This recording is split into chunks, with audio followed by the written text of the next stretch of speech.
The heartbreaking accounts of the lasting damage and pain caused by the infected blood scandal and the victims' long battle for the truth.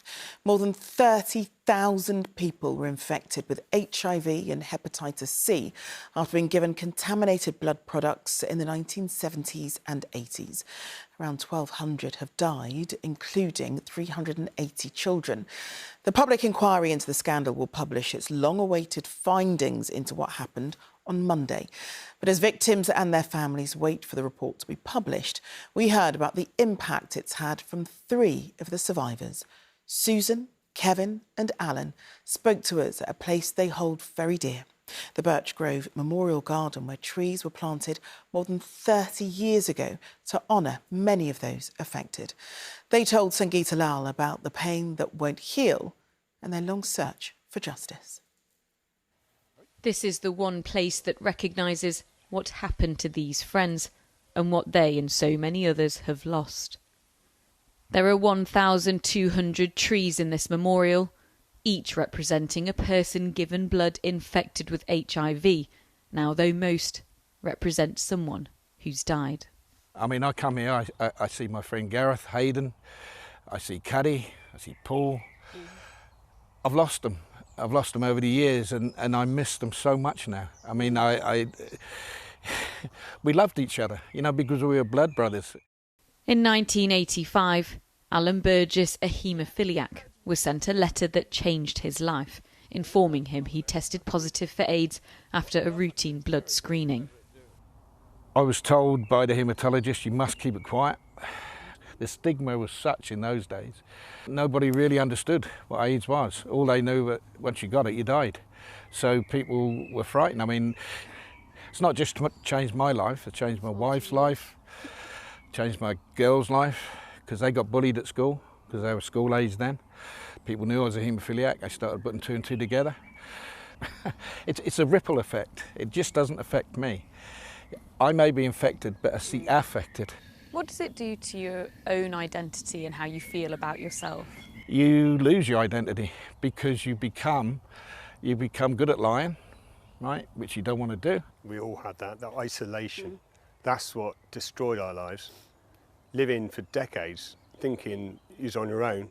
When Kevin was 12 years old, he had 2 wisdom teeth removed, a routine procedure that left him infected with hepatitis A, B and C in 1990.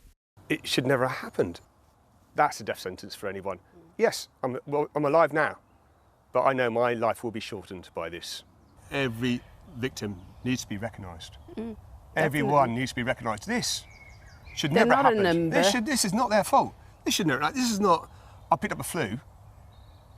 This is people injecting poison into their veins and then letting them die without justice or recognition. That tree's not number 1, 2, 3. That's Gareth, Hayden, exactly. Clark, Colin, Les. Les was Sue's husband who had haemophilia, but a fear of needles made him reluctant to get treatment. Sue says she encouraged him to get a blood transfusion that infected him with HIV. He was diagnosed in 1985 and died 5 years later. This is the last picture of him with his children, taken on his son's 6th birthday. We know for a fact that they knew at least 6 months to a year before that he'd been infected, before they told us. And when they told us then, we'd been trying for another baby. But it ruined our lives back then, and it ruined my life after because I couldn't cope with it. I let my children down because I couldn't cope with it. Hearing all of you speak, guilt seems to be something you all feel. Definitely. Feel it to the day I die. I've always felt guilty. I've always felt guilty that I made him go to the hospital, and I will never forgive myself for that. Yeah, I'm fine, honestly, I'm fine. 6 years after it was launched, the public inquiry will end on Monday. Finally, some answers. But these friends say they'll never have justice. I know I will never get over it. You'll never get over it. You will never get over it. All the family and friends of these trees will never, ever For me, I'm get like over yourself, it. Alan. It'd be When is it my time? When's that clock Yeah. finished ticking? And when is your life extinguished? We all know we've got shortened lives. We've definitely got shortened lives. And the government can't see that. It's a scandal that's been hidden for 40 years, and many affected will not see the justice next week may bring. But those that are left say they're determined that the truth is finally heard for each and every one of them. To all of you.